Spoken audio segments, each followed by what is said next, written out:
Hey everybody, what's going on? It's Jackson Lore here. Welcome to the Fitness for Life podcast, episode 2.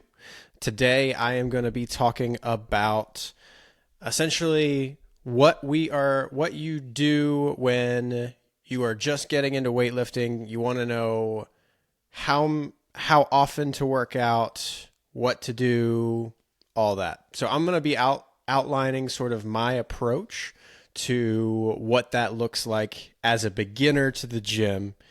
You don't want to feel intimidated by the gym. You want to go in with a plan.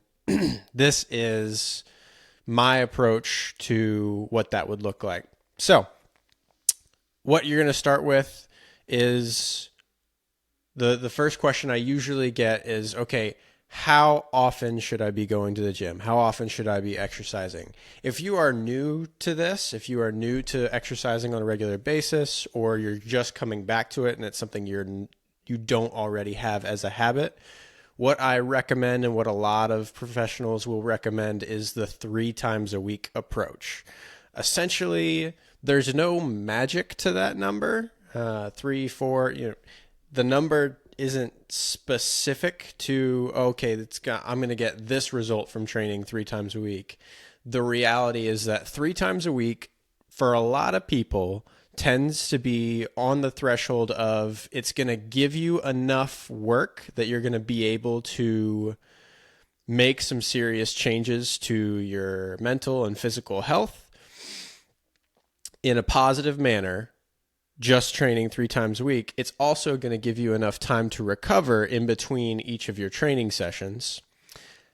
And lastly, one of the things that it can really impact is it's doable when life gets in the way a lot of times. So 3 times a week, if you have a plan and you have accountability, you can find days where, say I'm trying to go to the gym Monday, Wednesday, Friday, right? That's a typical 3 times a week schedule. A lot of people do it. A lot of my clients do it. That is something that, say, a Wednesday was really busy. Something happened with kids, something happened with work, something happened with your car, whatever it might be. Things got crazy. You were more exhausted than you thought you might be. You didn't have the time you thought you would. Okay, now I've got other days within the week that I can go that 3rd time. So now instead of doing Monday, Wednesday, Friday, maybe I'm doing Monday, Thursday, Saturday, or Monday, Thursday, Friday, or Monday, Friday, Saturday, Sunday. Whatever it is, there's at least one day within each week to account for life to happen and for life to hit you and for you to be unable to do what you had planned and still find time to make that up. And so that's why I think there's a lot of good wisdom in starting with something like 3 times a week. The reason, there's nothing against doing 2 times a week. There's nothing against doing 4 times a week. There's nothing perfect about any of those numbers. It's all going to be based on what you can handle. But that is the thing that I recommend right off the bat, is trying to get into a routine of 3 times a week, whether you're busy or not busy, finding time for that. Now, that doesn't necessarily mean you need to do everything all at once in one exercise session. I know some people who they don't have a full, 30-minute block open in their schedule. They just have bits and pieces of it. And so that is something that you can do, is you can say, okay, this is the exercise routine I want to get done throughout my day at some point, whatever that looks like. I want to be able to get, I only have these 3 10-minute blocks that I can get them done in. Okay, let me piece away at them throughout the day. Is that ideal? No, probably not. But for that person whose schedule doesn't work for them the same way others might, you do what you have to do. And so that's going to help that particular person, someone in that scenario. One of the things that people will often say is, okay, well, what exercises do I do?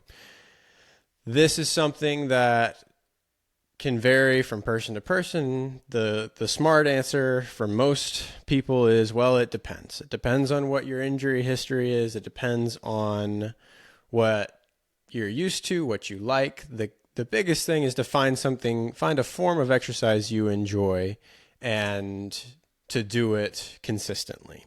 When approaching something like the gym specifically or weightlifting specifically, this is how, for beginners, I like to approach it. This has worked for me and for my clients, but this is not how you have to approach it. I'm just giving you a framework that works for me.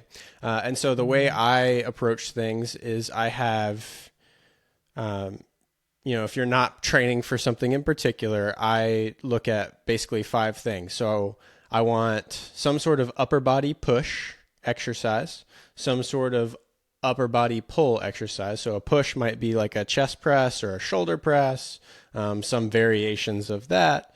A pull might be like a row, pull up, something along those lines where I'm pulling with my upper body. And then I'm going to want some sort of squat variation. There's a lot of them out there. Most people can find something that works for them. Some sort of hinge variation, so where I'm hinging at the hips, whether that's a single leg toe touch, a deadlift, or variations of that sort of movement. And then I'm going to include some sort of like core specific exercise and some sort of carry exercise. So those are kind of the parameters for how I approach building an exercise setup.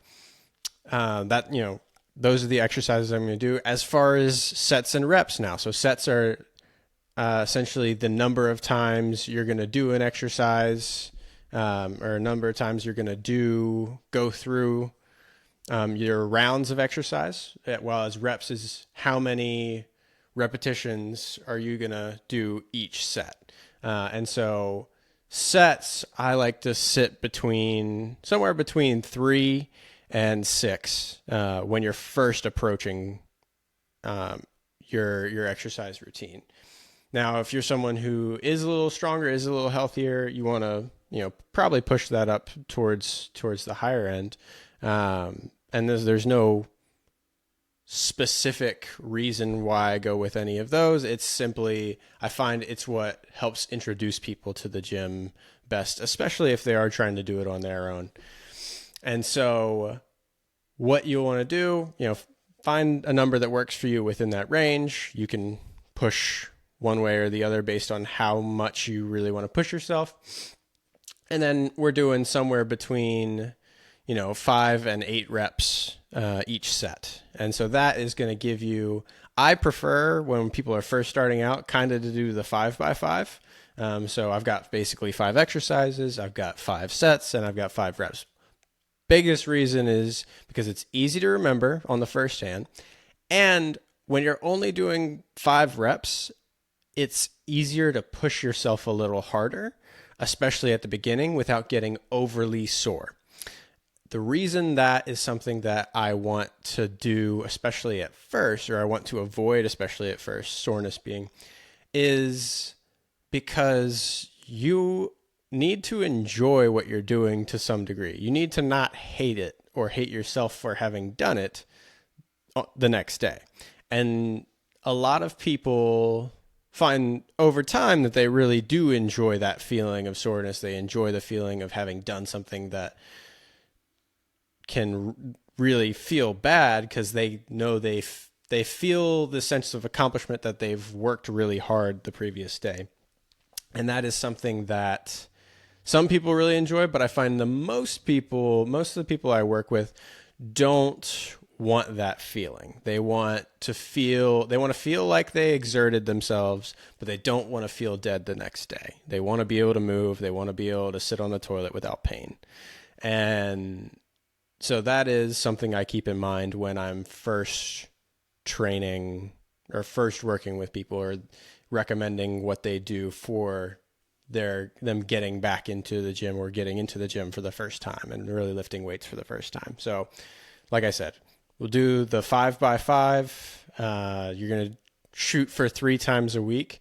And that should give you a good framework for how you want to approach things. Now, you can look on, if you want, you can look on YouTube. You can see all kinds of push exercises that are really helpful.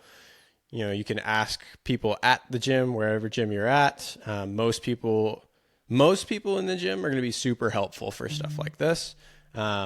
What you want to keep in mind is not everyone's a trainer, even though some people think they can be. And so just keep in mind, you want to do things within a scale of your comfort, especially at first. So if something feels super uncomfortable or painful, I would recommend not doing that thing at first and seeking out professional who can help you build up to that if it's something that you would like to do.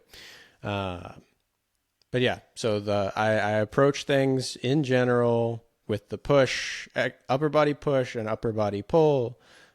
Your lower body, you're going to target with some sort of squat, some sort of hinge, hip hinge, and then including some sort of core exercise and a carry. And all of that is going to help you kind of create a good, broad approach to building out a fitness routine for you.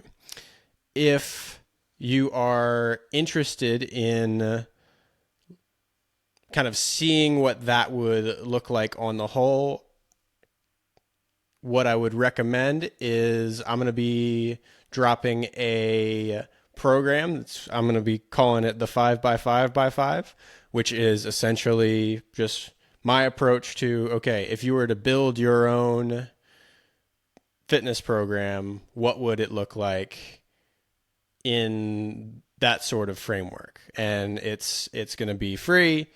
Keep an eye on the email list. Subscribe here.